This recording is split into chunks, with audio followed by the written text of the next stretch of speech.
सबको बहुत बहुत प्रणाम, नमस्कार, आशीर्वाद और चैत्र प्रतिपदा की बहुत बहुत शुभकामनाएं। चैत्र प्रतिपदा ऑलरेडी शुरू हो चुका है, इसलिए चैत्र प्रतिपदा की बात कर रही हूँ। कलश स्थापना कल, तो कलश स्थापना के साथ साथ माता भी 9 दिन के लिए, तो इसलिए इस 9 दिन आश्रम में माता नहीं है भी और नहीं भी है। तो किसी को भी कुछ भी पूछना है, किसी को कुछ भी बात करना है, शुभम अगले 9 दिन के लिए अवेलेबल है। 8 दिन एक्चुअली, क्योंकि अष्टमी और नवमी तो एक ही दिन में है।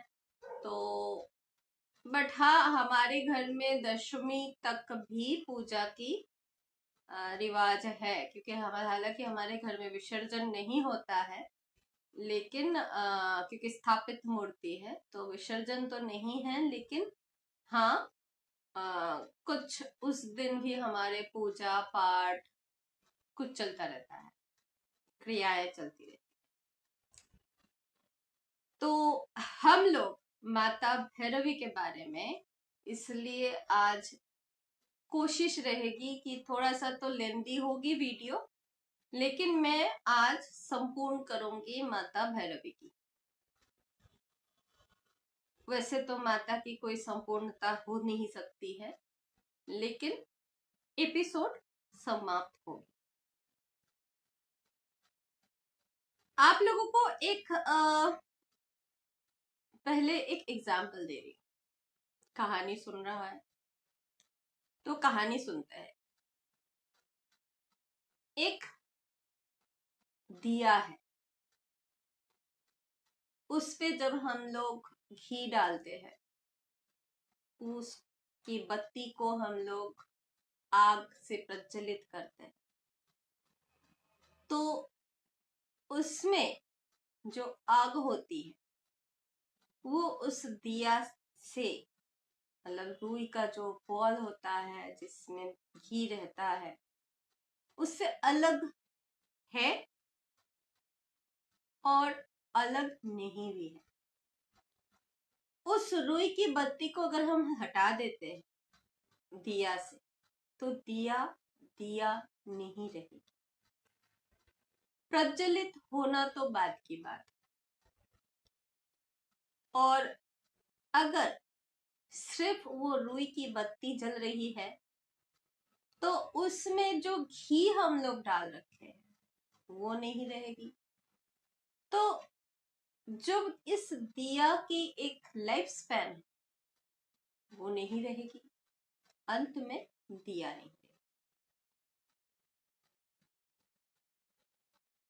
दिया और बत्ती, प्रदीप, दीपक, इस चीज का सनातन साधना में बहुत बड़ा एम्फसाइजमेंट है। इस दिया के इस प्रकाश को हम लोग परमात्मा की प्रकाश के साथ एक छोटा सा तुलनामूलक एक आसन देते, कि दिया जैसे कि उस परमात्मा का एक छोटा सा संस्करण है।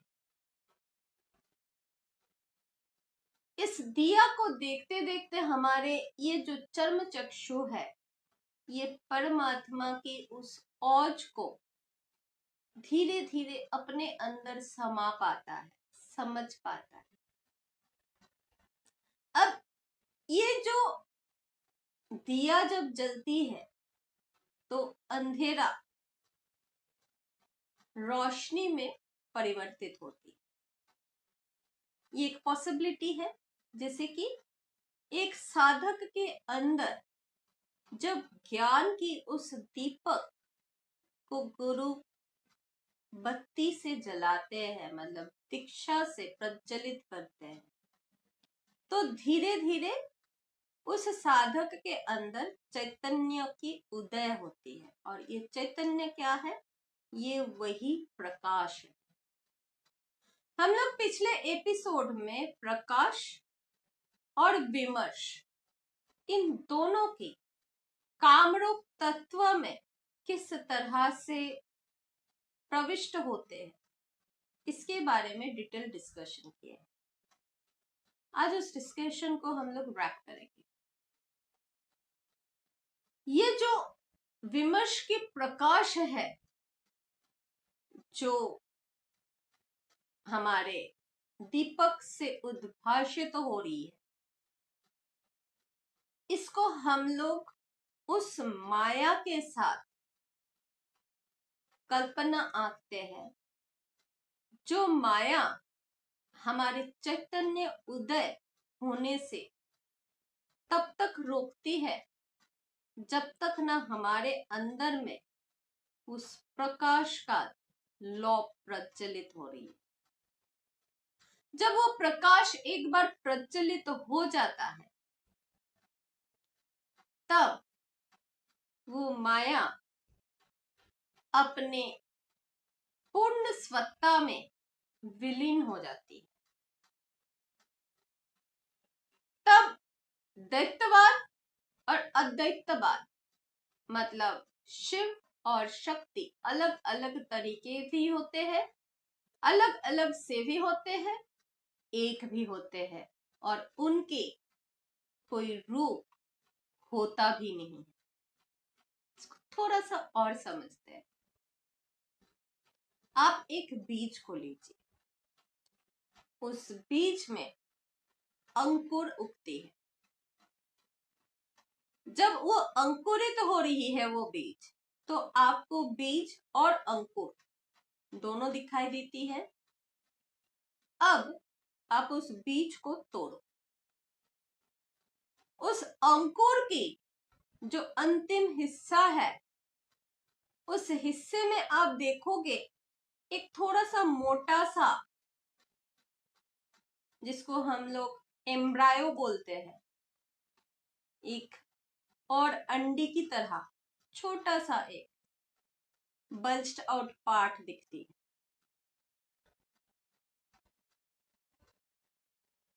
उस क्वाड्रिलेटरन को या न्यूक्लियस को अगर आप ओपन करते हो, फाड़ते हो, तो ये जो कल उसके अंदर से जो बीज के जो शक्ति जो निकली हुई है, उसकी जो जड़ है, क्या वहां आपको प्राण दिखाई दे रही है? नहीं दिख रहा है। लेकिन अगर हम लोग इसी बीज को अंकुरित होने के बाद अंकुर समेत जमीन में दबाते हैं तो वह बहुत बड़ा एक बट वृक्ष बनने की पॉसिबिलिटी रहती है। उस पॉसिबिलिटी को आप उस अंकुर के नीचे स्थित किसी भी जगह में देख नहीं पा रहे हो, लेकिन आपके चैतन्य जानती है कि हाँ, ये अंकुरित जब हुआ है, इससे मुझे पेड़ मिलेगा और उस पेड़ में फूल, फल या सब्जी सब कुछ बन सकता है। There's a possibility of the mankind. एक इंसान वो अच्छा भी बन सकता है, वो बुरा भी बन सकता है, दोनों पॉसिबिलिटी उसके सामने। उसको गुरु मिल जाती है तो वो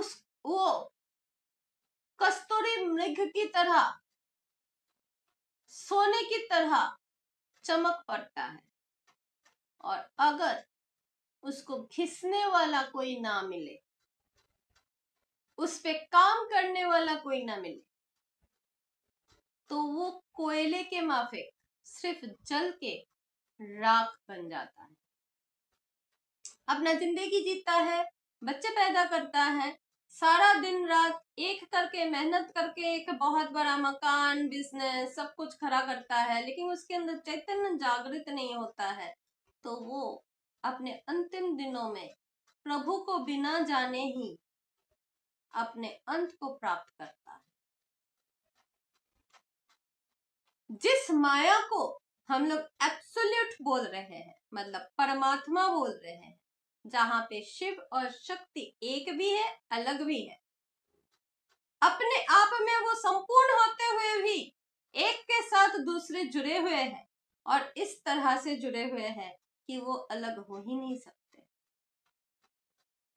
उस बोध को पाने के लिए जिस समाधि की जरूरत है, जिस सच्चित आनंद बोध की जरूरत है, वो भैरवी की पराबाक है। मैं पिछले बार बोला था ना, पराबाक का थोड़ा सा ट्यूशन लेके रखना।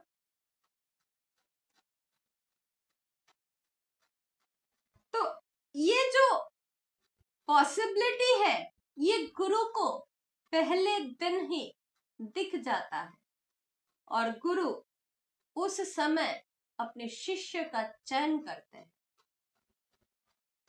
वो उसी शिष्य का चयन करते हैं। जैसे मान लीजिए आपने आपके पास 8-10 बीज है, आप उस 8-10 बीज को पानी में भिगो देते हो।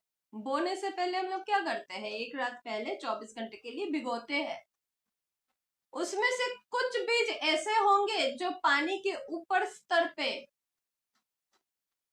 निकलेंगे, वो नीचे नहीं डिप होते हैं, उससे अंकुरित तो होना संभव नहीं है, वो खराब बीज है, हम लोग उसको डिस्कार्ड कर देते हैं, क्योंकि उसके ऊपर मेहनत करने का कोई फायदा नहीं। ऐसे ही अगर कोई प्रज्ञ गुरु है तो उन शिष्यों को शिष्यत्व में लेंगे ही नहीं, लेंगे भी तो भी उनको मामूली ही छोड़ देंगे, उनके ऊपर मेहनत नहीं करेंगे, जिनमें उनको पॉसिबिलिटी नहीं दिखेगा। वो जानते हैं कि ये शायद थोड़ा सा चलेगा, लेकिन वो भटक जाएगा। इस जीवन में उसको परमात्मा के मिलन में नहीं करा पाऊंगा। कुछ गुरु ऐसे बीज को हाथ नहीं लगाते हैं, इसके कारण है उसमें ना तो उस बीज का और ना ही गुरु का कोई लेन देन है। उस बीज का प्रारब्ध है कि उसको और भी सीखना है। क्या सीखना है? जीवन के संबंध में सीखना है। आज शनि अपने ग्रह दशा, अपने गृह चेंज कर रहे हैं। बहुत लोग उल्लासित है कि उनके सारे साथी समाप्त हो रहे हैं। बहुत लोगों को चिंता है कि मेरे ऊपर शनि आ रहे हैं। थोड़ा सा ये सोचो, शनि के रहते आपके साथ हुआ क्या क्या? आपने क्या पाया, क्या खोया, क्या जाना, क्या समझे? आपने जिंदगी को जिस तरह से देख रहे थे 7.5 साल पहले, क्या आज वैसे ही देखोगे, या आज आपके नजरिया में कुछ बदलाव हुआ है? अगर बदलाव हुआ है तो ये आपके जीवन की सीख है। ये सिखाने के लिए धर्मदेव शनि महाराज की आगमन होती है, जब आपके जीवन स्तर पे प्रभु का अमृत वर्षा होती है। कुछ लोग शनि से बहुत भयभीत होते हैं, और कुछ लोग बोलते हैं अगर मैंने कोई गलत नहीं किया है तो शनि मुझे कुछ नहीं करेंगे। महादेव को भी शनि की दशा सहनी पड़ी है, तभी गणेश की शिरच्छेद हुआ था। अब आप बोलोगे कि हनुमान जी ने और गणेश जी ने दोनों ने ही शनि को अच्छा सा शिक्षा दिए थे। वो शनि की सारे साथी थी जब हनुमान जी ने उसको शिक्षा दी थी। शिक्षा हर प्राणी के लिए एक अहम वस्तु है। बिना शिक्षा की ज्ञान की प्राप्ति नहीं हो सकती। जब हनुमान जी ने शनि को शिक्षा दिए थे तो उन्होंने शनि को, कृष्ण को अपना गुरु मानने में विवश कर दिए थे। लेकिन हम जिंदगी में सब करते हैं, बस गुरु नहीं ढूंढते हैं। अगर गुरु ढूंढते भी है तो हमें गुरु में भी चकाचौंध चाहिए। गुरु फर्स्ट क्लास मेंबर होना चाहिए, पब्लिसिटी में स्टांटिंग होनी चाहिए। ऐसा गुरु चाहिए होता है जिनके पीछे ढाक ढोल तलवार लेके नगारा लेके बहुत लोग बहुत लंबे लाइन देना पड़े। लेकिन ऐसा गुरु बहुत कम लोग ढूंढने आते हैं जिनसे सचमुच की शाश्वत शिक्षा मिल पाती हो। जब ऐसा गुरु जरूरत पड़े तो ही जानना कि जिंदगी सफलता की सीढ़ी चढ़ना शुरू कर दिया है। पराबख जब आप समझते हो तो हम लोग कुंडलिनी की उस जर्मिनेशन की बात करेंगे जहां से जागृत आप बोल सकते हो खुद को। यहाँ कोई और जागृत नहीं है। यहाँ कुंडली जागरण का मतलब कोई अलग से कोई कमल नहीं खिल रहा है। जो कमल दिखाया गया है ये क्या है, कमल को क्यों दिखाया गया है और कमल को ही चूज क्यों किया गया। फूल तो इतने सारे हैं दुनिया में, कमल ही क्यों? इसकी कुछ रीजंस है। कमल खिलता कहाँ पे है? ना कीचड़ पे। हमारी जिंदगी कैसा है? कीचड़ की तरह, जहां हमें अच्छे बुरे, ज्यादातर बुरे संगत सर्व समय उपलब्ध है। हमारी जिंदगी एक कीचड़ की ही भांति एक हर एक परिस्थिति के अनुसार एक उथल पुथल तरीके से चलता हुआ जगह है, जहां दो पल की भी शांति मिल पाना बहुत ही मुश्किल है। हमारी जिंदगी पहले जैसा था आज के दिन में नहीं है। सत्ययुग को देखोगे और आज के दिन को देखोगे, बहुत बड़ा अंतर है। हमारा लाइफ आज के डेट में बहुत फास्ट लाइफ है। आप जिस तरह से जिंदगी को देखते हो, सोचते हो, पहले उस समय में इतना जिंदगी नहीं था और ऐसा जिंदगी भी नहीं था। जबकि उस समय में पृथ्वी लोक में एक पृथ्वीवासी आराम से 500 साल जिंदा रह सकता था। आज के डेट में हमारे लाइफ स्पैन बहुत कम हो गया है। एवरेज लाइफ स्पैन जो है वो 65 to 70 है। तो 70 साल की जिंदगी के अंदर आपको अगर 500 साल चलना पड़े या 500 साल की उपलब्धि पाना पड़े तो आप क्या करोगे? आप सर्वप्रथम बोलोगे भैया जी लेने दो। अब ये जी लेना कुछ लोगों के लिए नशा में धुत रहना भी है और कुछ लोगों के लिए सनातन को अपना के, धर्म को अपना के धर्म लब्ध जिंदगी बिताना भी है। ये हर एक इंसान की अलग अलग क्रियाशीलता है। आप किसी को जज नहीं कर सकते क्योंकि at the end of Sanatan nothing is good and nothing is bad. There should not be any judgementing. आप जब जज करते हो तो किसी को आप सही और किसी को आप गलत साबित कर देते हो, जबकि गलत और सही तो होता ही नहीं है। क्योंकि शिव क्या कह रहे हैं कि ज्ञान अगर वो तुच्छ ज्ञान है तो भी वो ज्ञान है, अगर वो भ्रमित ज्ञान है तो भी वो गलत ज्ञान है, अगर वो गलत ज्ञान है तो भी वो ज्ञान। ज्ञान ज्ञान है। ज्ञान से कोई ना कोई दर्शन जरूर साबित होता है, लेकिन ज्ञान के परिभाषा को आप कलंकित नहीं बोल सकते। अगर कोई ये जानता है कि मैं उल्लू के पट्टा हूं तो वो भी वो ज्ञान है कि हाँ उसके अंदर ये पता है, वो ज्ञान पापी है। उसको पता है मैं मर्डर करूंगा तो मुझे इसके लिए भुगतना पड़ेगा, पर फिर भी वो मर्डर करेगा। और किसी को ये पता है कि हाँ मैंने गलत किया है तो मुझे उस कर्म को भोगना है, ताकि मुझे वो कर्म भोगना ना पड़े। चलो कुछ अच्छे कर्म करते हैं ताकि मैं जिंदगी में एक बैलेंस बना सकूं, ताकि मेरे पुराने कर्म भी छट सके कि मैं अच्छे करके परमात्मा तक आगे निकल जाऊं। कुछ लोग धर्म को अपनाते हैं, कुछ लोग कर्म को अपनाते हैं, कुछ लोग ज्ञान को अपनाते हैं, कुछ लोग भक्ति को अपनाते हैं। क्योंकि कली काल में भक्ति मार्ग ज्यादा प्रशस्त है, नाचना और झूमने में लोगों को पीआर ज्यादा मिलता है, क्योंकि आवाज शोर ज्यादा होता है उससे। तो शोर शराबा करके लोगों को बुला के लोगों को लगता है कि हाँ मैं बहुत बड़ा परमात्मा बन गया हूं, मेरे पुराने बिछड़े पाप मेरे पीछे से धुल गया है।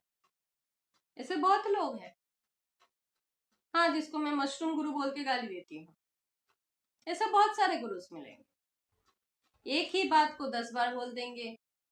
किसी और का चैनल की पूरा स्टफ जो है, पूरा क्रिएशन जो है, वो अपने चैनल में दिखा रहे हैं, लेकिन क्योंकि उन पे पब्लिसिटी है तो उनमें 33 लाख व्यू है। मेरे चैनल में पब्लिसिटी है नहीं, आप लोग सब्सक्राइब करते नहीं हो, तो मेरे चैनल में कम व्यूज है। मुझे उससे कोई फर्क नहीं पड़ता, क्योंकि सोने का कीमत हर कोई लगा नहीं सकता। आप अगर चाहो कि मेरे पास कस्तूरी ओरिजिनल हो, तो आपको पहले वो ओरिजिनल कस्तूरी ढूंढ के निकलना पड़ेगा, दैट इज रेयर। उस रेयरिटी में जाके मैं जिसको चूज करूंगी, सिर्फ अकेला वो ही मेरे संस्पर्श में आ सकता है, नहीं तो मुझे कोई पड़ी हुई नहीं है, भीड़ कम है। आओ तो स्वागत, ना आओ तो भीड़ कम। फक्कर का मैंने क्या बोला था, 4 स्तर है, हम लोग चौथे में खड़े हैं। पराबाक उसके भी ऊपर की स्थिति है, जहां एक साधक सब चीजों से भागने का कोशिश करता है, त्यागने का कोशिश करता है। वहां भागना नहीं बोलते हैं, वहां पे त्याग है। वो ये कोशिश करता है कि मैं कोई भी काम ना करूं, साल में चाहे मैं एक बार करूं, लेकिन एक ऐसा अनुष्ठान करो जहां पे मुझे किसी को देखना ना पड़े, किसी से बोलना ना पड़े, किसी का सुनना भी ना पड़े। वो तब अपना प्रकाश में लीन रहता है, तब और विमर्श भी नहीं करता है। वो पराबाक की स्थिति को भी क्रॉस करके संपूर्णता को अपना लेता है, जहां कुछ भी सही कुछ भी गलत ना हो, जहां शिव भी ना हो, जहां शक्ति भी ना हो, और देखने जाओ तो दोनों ही उसमें समा गया। ऐसा स्थिति एक ही जन्म में संभव है। मैंने खुद एक ही जीवन के अंदर उसको प्राप्त किया है, और जब एक साधक उसको प्राप्त कर लेता है तो शिव उसी में है, वही शक्ति है। उसको इसमें अलग करने की कोई जरूरत नहीं है। समाधि लेना उसके लिए हठ योग भी नहीं है, उसके लिए कोई अलग योग भी नहीं है। आंख बंद ना करके भी वो समाधिस्थ रह सकता है, और आंख खुल के भी वो सबके साथ होते हुए भी अपने मन की एक अंधेरे कोण में अकेला बैठ के तपस्यारत भी रह सकता है। यही शिव तत्व है। जब शक्ति उसके आधार बन चुकी हो, जब वो खुद शक्ति बन चुकी हो, जब शिव उसकी शरीर की हर एक कण में समा चुके हो, ना वो शक्ति है ना ही वो शिव है, लेकिन वो सब कुछ है। तो यहां तक हमने पराबा संपूर्ण कर दी। अब हम लोग चलते हैं माँ के मंत्र की तरफ।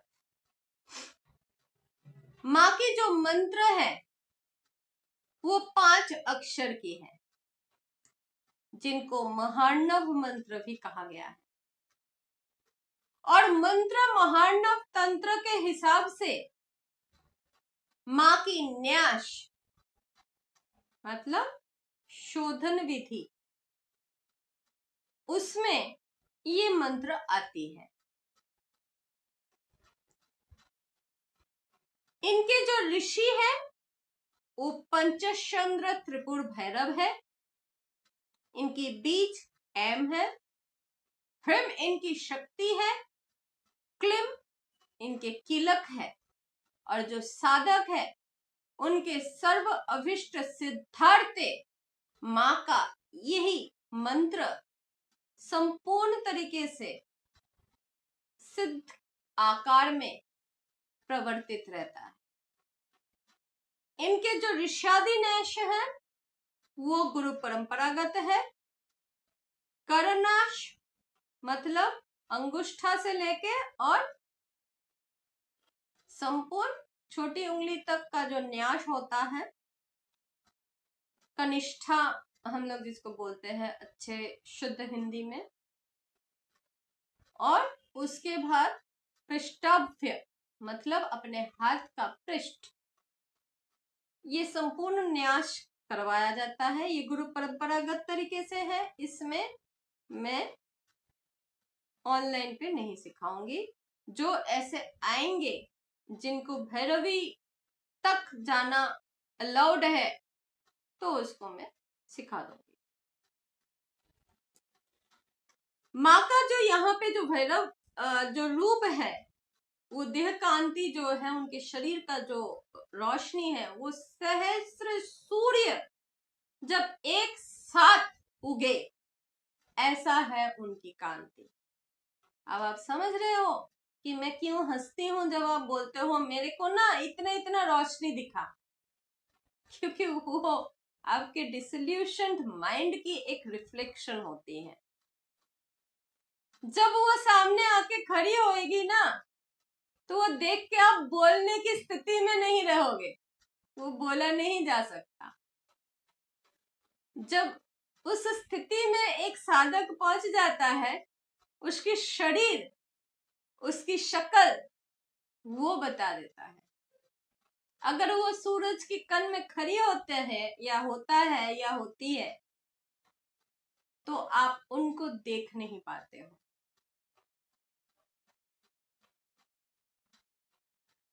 जब उस रोशनी के अंदर आपको माता की दर्शन, कांति की दर्शन हो पाती है तो रक्ताव दिखती है। संपूर्ण तरीके से उनका जो कांति है वो रक्ताव है, और ऊपर से एक गोल्डन ह्यू लगा हुआ है। देखने में बहुत मनमोहक होती है। आप उसको एक्सप्लेन ही नहीं कर पाओगे जब आप उनको सामने सामने देखोगे।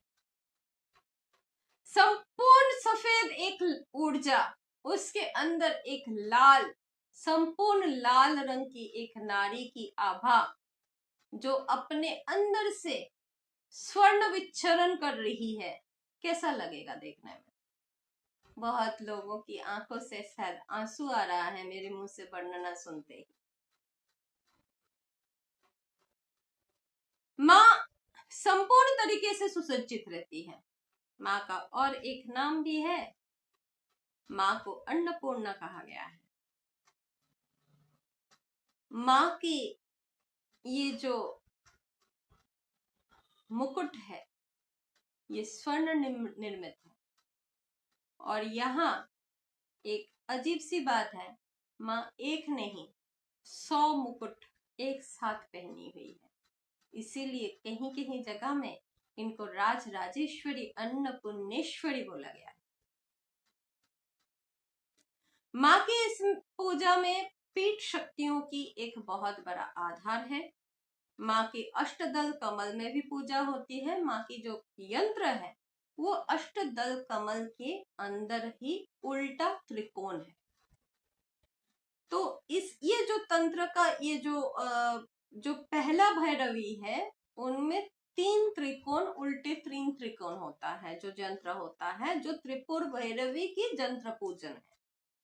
इसमें आप अपने मानस सिद्धियों को प्रकट कर सकते हो। मतलब यहाँ पे आप मेटीरियलिस्टिक वर्ल्ड के जागतिक जगत के जितने भी सुख समृद्धि है इसको प्राप्त करने की ऊर्जा ये रख सकती है। अब यहाँ पे मैं ना यंत्र के बारे में कुछ बात बोलूंगी। यंत्र के निर्माण, जबकि सनातन विधि में स्वर्ण से लेके और अष्ट मणि निर्मित भी बोला गया है और अष्ट धातु निर्मित भी बोला गया है, लेकिन अगर साधक खुद साधना करते समय पत्र में, मतलब कोई सा भी पत्र नहीं, उसको हम लोग जो भूजपत्र बोलते हैं, भूजपत्र आज भी आसानी से मिलती है, चाहे आप भूजपत्र में करो, चाहे आप बिल्ल पत्र में करो, नीम के पत्र में करो, अनार के कलम से, अष्टगंधा की स्याही से अगर वो खुद लिखते हैं, खुद उसका निर्माण करते हैं, तो उसके अंदर जो ऊर्जा होता है वो खरीदा हुआ यंत्र में नहीं होता है। हम लोग इसीलिए जब भी किसी को यंत्र प्रदान करते हैं तो हम अपने हस्त निर्मित यंत्र देते हैं, जो सिर्फ और सिर्फ नवरात्रा के अष्टमी के रात को ही निर्माण होती है। इसके अलावा आश्रम से हम लोग यंत्र निर्माण नहीं करते हैं। अगर आपको चाहिए होगा तो आपको पहले से बुकिंग करना पड़ता है, नहीं तो हमारे पास रिसोर्सेस अवेलेबल नहीं होता है, हम लोग रखते भी नहीं है। अगर आप बोलोगे कि हाँ मुझे चाहिए, अगर मुझे लगेगा कि हाँ आप उस यंत्र का ढंग से रक्षणावेक्षण करोगे, पूजा पाठ डेली करोगे, धूप धूना आप डेली दिखाओगे, क्योंकि उसमें और माता की रूप में कोई अंतर नहीं होता है, तो तभी जाके मैं उसको यंत्र बना के देती हूँ, अदरवाइज मैं नहीं देती। माँ की मंत्र में पादुका मंत्र से शुरू करके दक्षिणा मंत्र, अग्नेय मंत्र, उनके पुष्प, सब कुछ अलग होता है। माँ की ये हो गया सामान्य मंत्र और यंत्र। इसके बाद जहाँ पे मैं आती हूँ वो है पंचकूट। माँ के इस सामान्य मंत्र का 24 लाख जप करने पे पुनश्चरण होता है। 12 लाख फूलों से हवन करना चाहिए।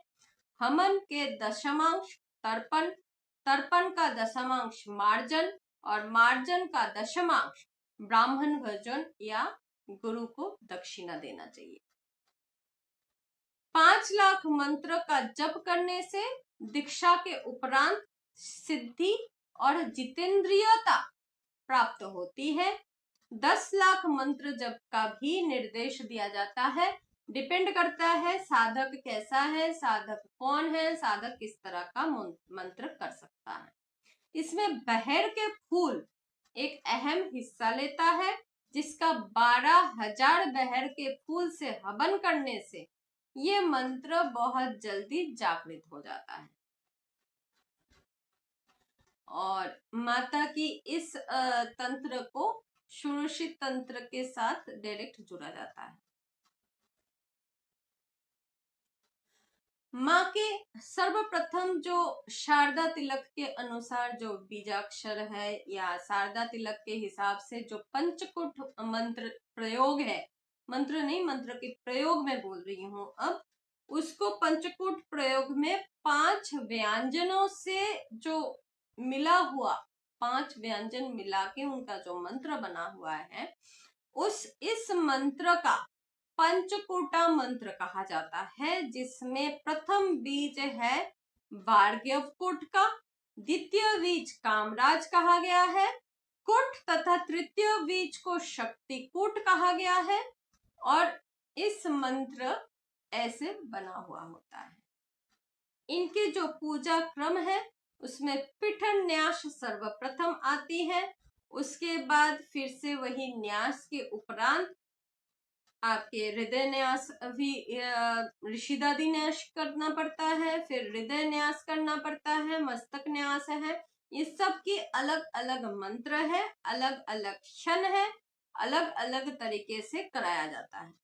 इसमें नवज्योति न्यास एक है, मतलब आपकी नाड़ियों का भी न्यास कराया जाता है।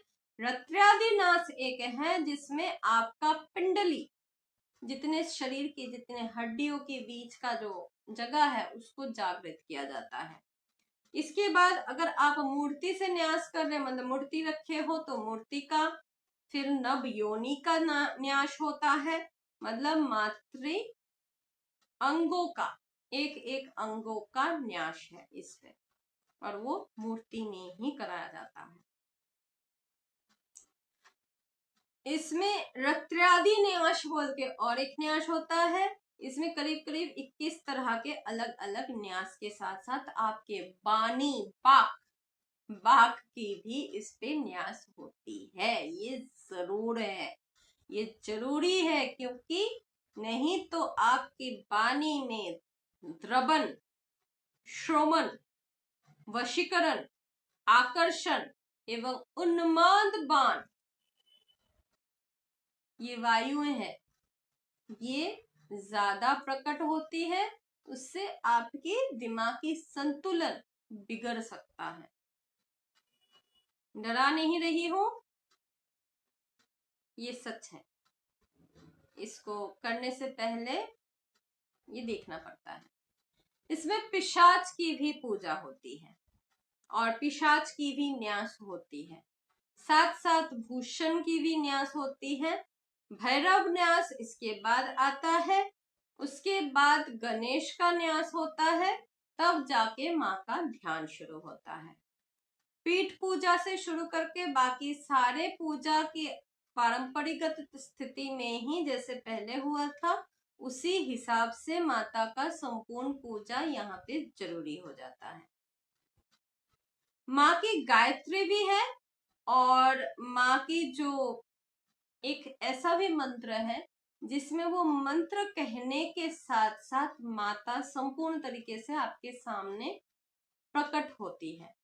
इस मंत्र को करने के लिए 1 लाख संख्या से शुरू करके 24 लाख की संख्या में गुरु करवाते हैं। और यहाँ पे पलाश की पुष्प 12,000 जरूरत है, जिसमें आपको होम करना पड़ता है। और पलाश के पुष्प कहाँ मिलेगा माँ?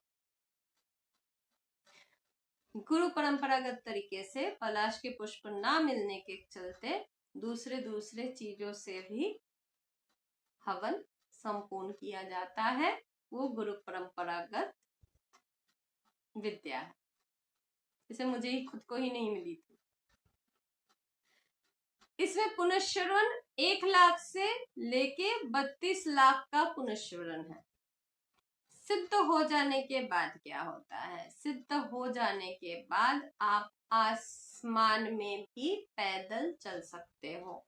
शरीर को एक जगह छोड़ के दूसरे जगह वैसे ही जा सकते हो जैसे मैं घूमती रहती हूँ। मेरे सारे बच्चे बोलेंगे कि हाँ माँ हमारे घर आए। कभी कभी किसी के घर में जाके चेयर में कुर्सी में भी बैठती हूँ, किसी के पास एकदम बिस्तर में भी बैठ जाती हूँ। तो जब आप उस ज्ञान तक पहुंच पाते हो तो ये आम एक बात बन जाती है, लेकिन हम लोग इसकी गलत प्रयोग नहीं करते हैं कभी भी। अगर आप बुलाओगे तो मैं आ जाऊंगी, ऐसी कोई बात नहीं है। यहाँ पे बाबा जी महाराज का स्ट्रिक्ट ऑर्डर रहता है कि अपना ऊर्जा दिखाने के चक्कर में मेरे को मत बुलाना। ये लहरी महाशय जी को उन्होंने खुद बोले थे कि किसी के सामने मुझे साबित करने के लिए मुझे मत बुलाना, उसके लिए मुझे आना जरूरी नहीं है। अगर तुम इस खेल में मुझे बुलाओगे तो मैं कभी भी तुम्हारे सामने प्रकट नहीं होऊंगा। और उन्होंने अपने जिंदगी भर में लहरी महाशय ये गलती कर देने के बाद कभी भी उनके सामने प्रकट नहीं हुए थे। हालांकि मैं ये काम कभी भी नहीं करती हूँ, मैं कभी भी उनको उस तरह से कभी भी किसी के सामने प्रकट करने के लिए उनको नहीं बुलाती हूँ। माँ के गायत्री मंत्र जो है वो मैं यहाँ पे दे देती हूँ। माता की भैरवी की गायत्री मंत्र बहुत आसानी से मिलती है, लेकिन गायत्री ये माँ के जितने भी मंत्र है ये सब कर लेने के बाद माता की गायत्री मंत्र आप उच्चारण करने की अनुमति प्राप्त करते हो।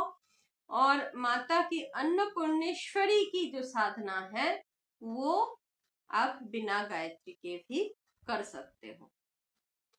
माता की गायत्री में 20 अक्षर होते हैं 24 के जगह में,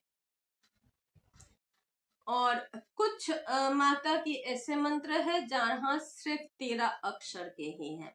तो यहाँ पे मैं सिर्फ और सिर्फ मैं डिटेल दे रही हूँ बोल के सिर्फ इंगित मात्र कर रही हूँ। मैं संपूर्ण नहीं बताऊंगी क्योंकि वो गुरु परंपरागत शिक्षा है और गुरु परंपरागत रहने का ही मैं उत्तराधिकारी हूँ, इसलिए ये बातें नहीं कहा जाती है। माँ के मंत्र के जब न्यास करो तो कुछ चीजें आपको याद रखना है। माँ के मंत्र के न्यास क्रमश करना चाहिए, एक के बाद दूसरा, दूसरे के बाद तीसरा, बिल्कुल जिस तरह से गुरु सिखाए, गुरु आपके लिख के दे दे या आपको आज के डेट में प्रिंट में दे, वो आपको एकदम संपूर्ण तरीके से चैतन्य बोध तरीके से दिमाग में रखना पड़ता है। माँ की पूजा में माँ की नारायण के जो बराह अवतार है, बराह अवतार का पूजा मैंडेटरी है। शिव के मतलब माता के भैरव के पूजा के तुरंत बाद नारायण के इस रूप के पूजा के बिना माँ कोई भी पूजा एक्सेप्ट नहीं करती है। माँ के इसी पूजा के साथ साथ भ्रू प्रथित मतलब पृथ्वी में प्रथित तरीके की जो राक्षस और पिशाच है, जो दक्ष है, जो रक्षस है, इनकी भी पूजा जरूरी होती है, अदरवाइज ये आपके ऊपर हावी हो सकते हैं। मतलब आप करने जाओगे अच्छा हो जाएगा बुरा। एक हमारे है वो कहते हैं फिर बोलते हो रणबीर बताया नहीं है, तो मैं रणबीर तो हूं नहीं, लेकिन हाँ मैं उसको देखती जरूर हूँ। तो उसी की तरह मैं बोलूंगी, फिर बाद में बोलोगे माता तुमने बताए नहीं थे, तो मैं पहले से बता के बता रही हूँ। माँ की पूजा में क्लेश भैरव की विधिवत पूजा करनी जरूर होती है, नहीं तो सकल सिद्धि भैरव मंत्र सिद्ध नहीं होता है। कामेश्वरी भैरवी मंत्र अगर आप कर रहे हो तो उनकी अलग रूप है।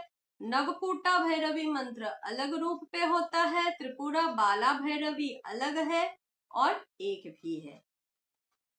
तो जैसे जैसे मैंने बोला इसी तरीके से आपको त्रिपुरेश्वरी भैरवी की पूजा अर्चना साधना सिद्धि करनी है। अगर इसमें कहीं पे भी आपको लगे कि मेरी प्रयोजन है, आप मुझसे बात कर सकते हो। मैं हमेशा अवेलेबल रहती हूँ। अभी ये 9 दिन अवेलेबल नहीं हूँ हालांकि। दोबारा आप लोगों से मेरा मुलाकात और संडे की क्लास हम लोग 10 मार्च के बाद ही आ पाएंगे। तो इसके चलते ऑलरेडी हालांकि आश्रम में साधना शुरू हो चुकी है, लेकिन फिर भी मैंने सोचा कि मैं भैरवी माता की ये साधना में बीच में नहीं छोड़ सकती थी, इसीलिए मैं इस साधना का समाप्ति का घोषणा कर रही हूँ। अगले बार से हम लोग शुरू करेंगे माता धूमावती की एपिसोड। 10 मार्च के बाद फिर से आप लोगों के साथ संपर्क होगी। तब तक लिए सबको नवरात्रि की बहुत बहुत शुभकामनाएं। अच्छे से साधना करना और अच्छे से रहना। गुरु के संस्पर्श में रहोगे, गुरु की सेवा में रहोगे तो आप लोगों के ऊपर किसी भी तरीके का कोई भी बाधा उत्पन्न नहीं होगी। और मेरे जितने भी सिद्ध मतलब 45-46 दीक्षित बच्चे हैं, ये सब आपको इसकी वेट करेंगे। इसी के साथ मैं इस एपिसोड को समाप्त करती हूँ, आप लोगों से विदा लेती हूँ। मिलते हैं नेक्स्ट एपिसोड में। जय माता।